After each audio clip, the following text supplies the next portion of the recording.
안녕하세요. 이창엽입니다. 오늘은 환자 케이스에 대해서 한번 이야기해 보려고 해요. 어떤 케이스냐면요. 이 환자분은 극심한 신경통으로 처음에 내원을 하셨어요. 근데 거기에 대한 치료를 하다 보니 그 원인이 중금속으로 확인이 되었고, 그렇게 해서 치료함으로써 치료가 비교적 잘 된 케이스, 물론 아직도 이분은 치료하고 있습니다. 그렇지만 비교적 치료가 잘 된 케이스라서 이 케이스를 통해서 이제 생각해 봐야 될 것들과 제가 말씀드리고 싶은 것에 대해서 한번 이야기를 해보려고 합니다. 현재 촬영일이 24년 10월입니다. 네, 이 환자분은 1년 전, 그러니까 23년도 6월에 우리 병원에 처음 내원을 하셨어요. 내원 당시 기준으로 말씀을 드릴게요. 내원 당시에 이분이 말씀하시기로 2년 전부터, 그러니까 21년도부터죠. 21년도부터 극심한 신경통에 고통받고 있었다. 근데 이 고통이 얼마나 심했냐면요. 바람만 스쳐도 살갗이 아파가지고 너무 힘들다라는 증상을 가지고 저한테 내원을 하셨어요. 이 환자는 2년 동안 얼마나 힘들었겠습니까? 근데 정말 갖가지 검사랑 갖가지 병원들을 다녀봐도 원인을 찾지 못했고, 우연히 모 대학병원에서 이제 교수님이 권유? 이제 저는 환자한테 들었어요. 저는 그 대학병원 교수님 잘 몰라요. 우연히 이제 저를 어떻게 아시게 되셨겠죠? 그런 권유를 받고 이제 내원을 하셨다고 해요. 이 환자분뿐만 아니고 많은 신경통 환자분들이 우리 병원에 내원을 하세요. 내원을 하셔서 저한테 이런 말씀을 하시죠. 나 팔다리가 너무 시려요. 혹은 팔다리에 통증이 너무 심해요. 혹은 쩌릿쩌릿해요. 다양한 신경의 이상으로 나타나는 증상을 가지고 오셔서 뭘까요? 라고 묻는 경우가 많으십니다. 그런데 이 신경통이라는 거는요, 원인이 너무 다양할 수 있어서 그냥 환자 증상만 듣고 이거 같습니다 라는 말을 할 수가 없어요. 이 환자분이 50대 남자 환자분인데 2년 전에 어떤 일이 있었냐 하면요, 갑상선 암이 발견돼서 갑상선 수술을 하셨대요. 그 이후로 이런 극심한 신경통이 오게 됐다고 저한테 말씀을 해주시더라고요. 그래서 이제 보편적으로 신경통 환자는 신경계 이상이 있기 때문에 일단 신경계 이상을 해결해 주기 위해서 신경 통증에 대한 치료를 시작을 했어요. 주사 치료, 신경 차단술을 이제 해드렸어요. 네, 신경 차단술을 한 3회 정도 했는데요. 한 환자분 말로 한 10%에서 15% 정도는 좋아지는 게 있는데, 그리고 일주일 내내 너무 아팠다면 조금 안 아픈 시기도 있고 컨디션이 좀 좋아지는 시기도 있기는 한데 한 3번 정도 치료했는데 그 이상 좋아지진 않더라고요. 반응이 좀 드라마틱하게 오는 분들은 한 번, 두 번 치료만 해도 50%가 좋아졌어요. 이게 다시 올라올지언정 첫 반응이 이만큼 떨어졌다가 다시 올라왔다가 떨어졌다가 올라왔다가 하는 경우가 많은데, 이분은 좀 이렇게 확 떨어지는 느낌 없이 미세하게 조금 좋은가 많은가 하는 정도. 사실 환자분은 그 정도만 좋아도 좀 도움이 되는 것 같다, 그리고 치료가 되겠다라는 희망을 가지고 우리 병원에 계속 오시지만, 제 입장에서는 이 정도의 치료 반응 가지고는 좀 만족스럽지가 않았어요. 다른 검사들은 이미 너무 많이 하고 오셨더라고요. 그래서 혹시 모르니 호르몬에 대한 체크를 해봤는데 호르몬은 전혀 이상이 없었고 갑상선 호르몬 너무 잘 조절되고 있더라고요. 그래서 갑상선이 원인은 아닌 것 같다라고 생각이 들었고, 그러면 이제 혹시 모르니 우리 암 환자분들이 중금속에 노출되는 빈도가 굉장히 많다고 제가 앞에 영상에서 말씀드린 적이 있어요. 그래서 이 환자분한테도 우리 중금속 검사를 한번 해봅시다 라고 권유를 드렸고, 환자분이 또 흔쾌히 오케이 하셔서 우리 검사를 나가게 되었어요. 중금속 결과에서 아니나 다를까 수은 수치가 좀 높게 나왔어요. 처음 모발 중금속 검사한 결과인데요, 엄청나게 수치가 높게 나오진 않았어요. 그리고 혈액 중금속도 함께 나갔는데 혈액 중금속에는 오히려 이상이 없었어요.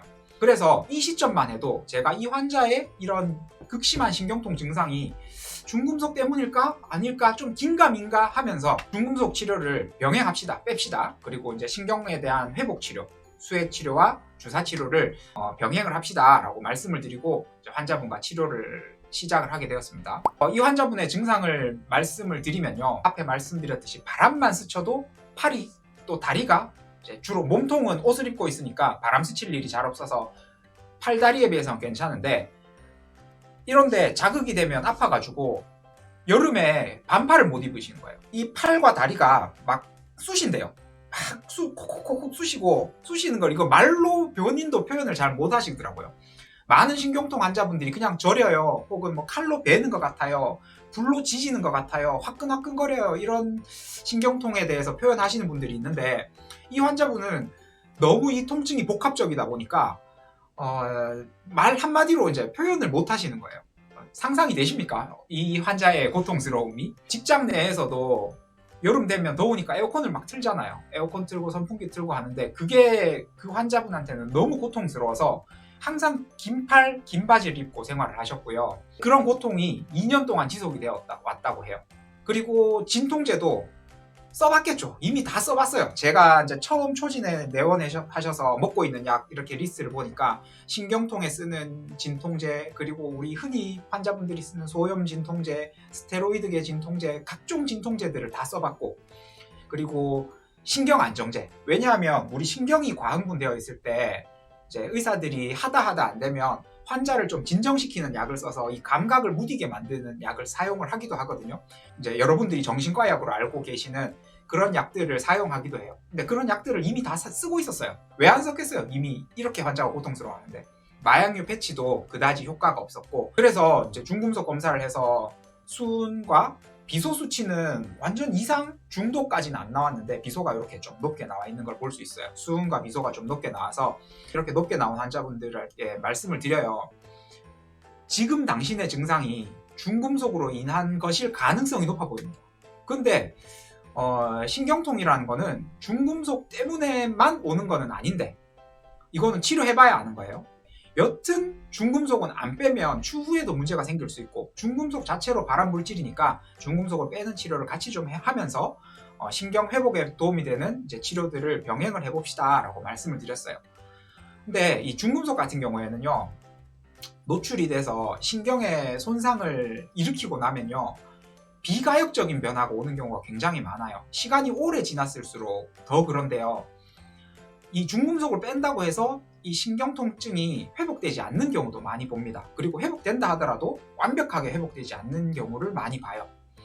그만큼 이미 독성이 진행되고 나면 되돌리기 힘든 병이 중금속 중독이거든요.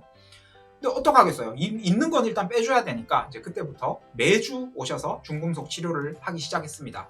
처음에 2달 정도는요, 주에 2회 아니면 3회를 오셨고요. 그 이후에 2달이 지나고 나서는 신경통증이 조금은 줄어들었어요. 그래서 이제 주 1회 봅시다 라고 이야기를 했어요. 그리고 환자분 입장에서도 이제 처음에는 너무 아픈 부분도 있고 집중치료를 해야 되는 기간이니까 주 2, 3회로 오지만 이 중금속은 장기전이거든요. 이 환자가 3개월 안에 치료가 끝날지 1년이 걸릴지 3년이 걸릴지 저도 몰라요. 치료를 해봐야 알아요. 그리고 빠지는 걸 봐야 확신할 수 있어요. 그 이유는 중금속 중독에 대한 영상을 한번 참고해 주세요. 앞에 이미 올려놨거든요. 그래서 이제 매주 오시면서 치료를 했어요. 그렇게 이제 6개월을 치료를 했습니다. 6개월 치료하고 나서 우리 모발 중금속에 대해서 추적 검사를 했더니 이렇게 조금 빠졌죠. 진짜 찔끔 빠졌어요. 근데 어쨌든 처음에는 이상 수치 경계선 위로 관찰이 됐는데 경계선 아래쪽으로 내려왔다는 게 여러분 눈에 선명하게 보이실 거예요. 그리고 환자의 통증에 관한 증상도 좀 많이 좋아졌어요. 한 50%, 40%, 50% 좋아졌다고 환자분 표현을 하셨는데, 근데 이제 6개월 지나고 처음 내원이 6월 달이었고요. 6개월 지나고 한 검사가 그럼 겨울이 됐겠죠. 12월 달에 검사를 했는데 환자분이 하시는 말씀이 좋아지긴 했는데 내가 이제 겨울이고 하니까 에어컨 바람을 안 쐰다 이거예요. 선풍기 바람도 안 쐬는 거예요. 그래서 바람만 스쳐도 아프던 거는 지금은 없는데 이게 바람을 안 쐬서 그런 건지 진짜 내가 좋아진 건지 그거 부분에 대해서는 확신이 안 간다라는 표현을 저한테 해주셨어요. 그래서 이제 그러면 일단 중금속을 빼는 과정은 지속해야 되니까 치료를 지속하시되 우리 내년 여름이 돼서 확인을 한번 해봅시다 라고 이제 환자분에게 말씀을 드렸어요. 그리고 이제 드디어 올해 24년도 8월에 추적 검찰 검사를 했어요. 그러니까 총 치료 기간으로 따지면 1년 2개월이 되는 셈이죠. 그래서 보시면 많이 좋아졌습니다. 수은이 이렇게 많이 빠졌고 여전히 조금은 남아있어요. 이 남아있는 것도 사실은 다 빼줘야 됩니다. 그래서 앞으로도 이제 조금 치료를 지속을 하기는 해야 되지만 이만큼 수치가 내려갔음을 확인할 수 있었고요. 그리고 올여름 무지하게 더웠잖아요. 근데 반팔도 입고 다녔고요. 반바지도 입고 다녔다고 해요. 물론 아직도 극심한 피로감이나 가끔씩 올라오는 이 찌릿찌릿한 통증에 힘들긴 하지만 예전만큼, 작년 여름만큼 힘들진 않고 그래도 올여름을 잘 날 수 있었다고 말씀을 하셨어요. 아직 이제 갈 길이 남아있는 환자지만 이렇게 좋아질 수 있다는 거를 보여드린 케이스가 된 것 같아서 여러분들에게 소개를 드리고 싶었고요. 그런데 이제 이 환자분을 통해서 하고 싶은 말은 저는 두 가지 측면에서 하고 싶은 말이 있어요. 다음 시간에 말씀드리도록 하겠습니다.